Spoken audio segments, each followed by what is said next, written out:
Assalamualaikum warahmatullahi wabarakatuh. Perkenalkan, nama saya Muhammad Hasan dari kelompok 9. Di sini saya akan menjelaskan tentang definisi audit dan definisi kas dan setara kas. Untuk yang pertama yaitu audit. Audit di sini adalah pengumpulan data dan evaluasi bukti tentang informasi untuk menentukan dan melaporkan derajat kesesuaian antara informasi itu.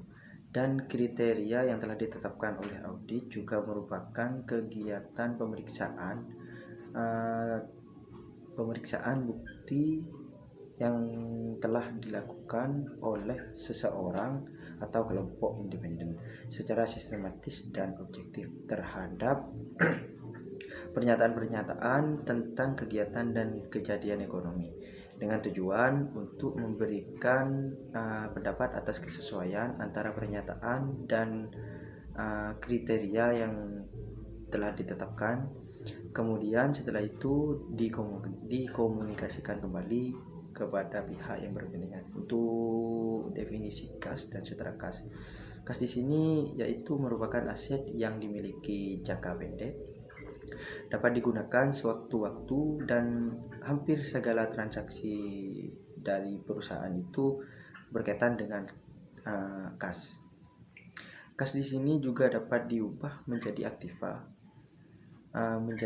lain yang digunakan untuk membeli barang atau jasa, serta lebih mudah digunakan untuk memenuhi kewajiban dibandingkan dengan aktiva lain. Untuk setara kas di sini yaitu untuk memenuhi komitmen jangka pendek, bukan untuk investasi dan tujuan lain.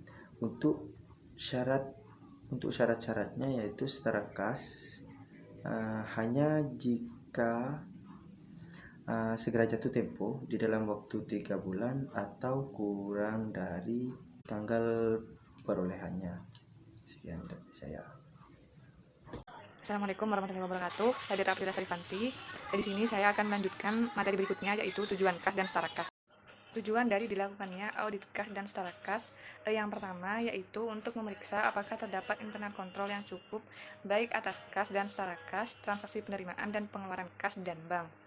Ciri internal kontrol antara kas dan setara kas yang pertama yaitu pemisahan tugas dan tanggung jawab antara menerima dan mengeluarkan kas.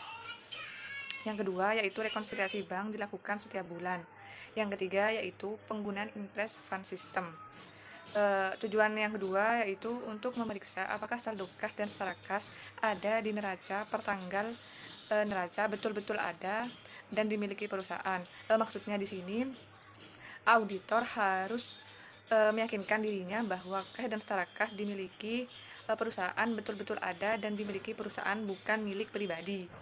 Yang tujuan yang ketiga yaitu untuk memeriksa apakah ada pembatasan untuk menggunakan saldo kas dan setara kas.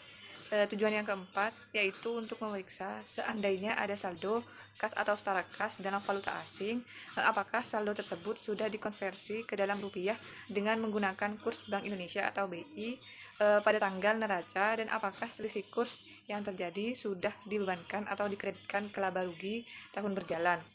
Tujuan audit kas dan setara kas yang terakhir yaitu untuk memeriksa apakah penyajiannya di neraca sesuai dengan standar akuntansi keuangan di Indonesia atau SAK-ETAP. Menurut SAK, yang pertama, kas dan setara kas disajikan sebagai neraca aset lancar. Yang kedua, kas dan setara kas yang penggunaannya dibatasi dan dimasukkan dalam aset lancar hanya jika pembatasan tersebut melunasi kewajiban jangka pendek. Yang ketiga, saldo kredit pada perkiraan bank disajikan pada kelompok kewajiban sebagai kewajiban jangka pendek. Yang keempat, saldo kredit dan debit rekening giro pada bank yang sama dapat digabung dan disajikan pada neraca sebagai satu kesatuan. Terima kasih. Assalamualaikum warahmatullahi wabarakatuh. Assalamualaikum warahmatullahi wabarakatuh. Di sini saya Sulastri Fasetiana. Saya akan menjelaskan poin D, yaitu prosedur audit kas dan setara kas. Menurut Arens, metodologi untuk mengaudit kas akhir tahun pada dasarnya sama dengan akun neraca lainnya, yaitu mengidentifikasi resiko pada bisnis klien yang mempengaruhi kas, menetapkan salah saji yang dapat diterima dan menilai risiko bawaan, lalu menilai risiko kontrol, Yang selanjutnya, merancang dan melakukan uji pengendalian dan pengujian substantif atas transaksi. Lalu, merancang dan melakukan prosedur analisis substantif. Yang terakhir yaitu merancang uji terperinci saldo kas. Dapat 3 prosedur penting dalam melakukan uji terperinci ini, yaitu permintaan atas konfirmasi bank, yang kedua permintaan atas cut off bank statement, lalu yang ketiga pengujian rekonsiliasi bank. Pada sumber lain disebutkan bahwa prosedur audit kas dan setara kas yaitu memahami evaluasi internal kontrol atas kas dan setara kas serta transaksi penerimaan dan pengeluaran kas dan bank. Nah, untuk memahami internal kontrol yang terdapat di perusahaan, auditor bisa melakukan tanya jawab yang digambarkan menggunakan internal control question. Kemudian, hasil tanya jawab tersebut digambarkan melalui flowchart dan jika perlu dalam bentuk cerita naratif. Lalu yang kedua, buat top schedule kas dan setara kas per tanggal neraca. Lalu yang ketiga, lakukan cash account atau perhitungan fisik uang kas per tanggal neraca atau sebelum atau sesudah tanggal neraca. Lalu yang keempat, konfirmasi untuk seluruh rekening bank yang dimiliki perusahaan. Yang kelima, minta rekonsiliasi bank per tanggal neraca. Yang keenam, melakukan audit atas rekonsiliasi bank tersebut.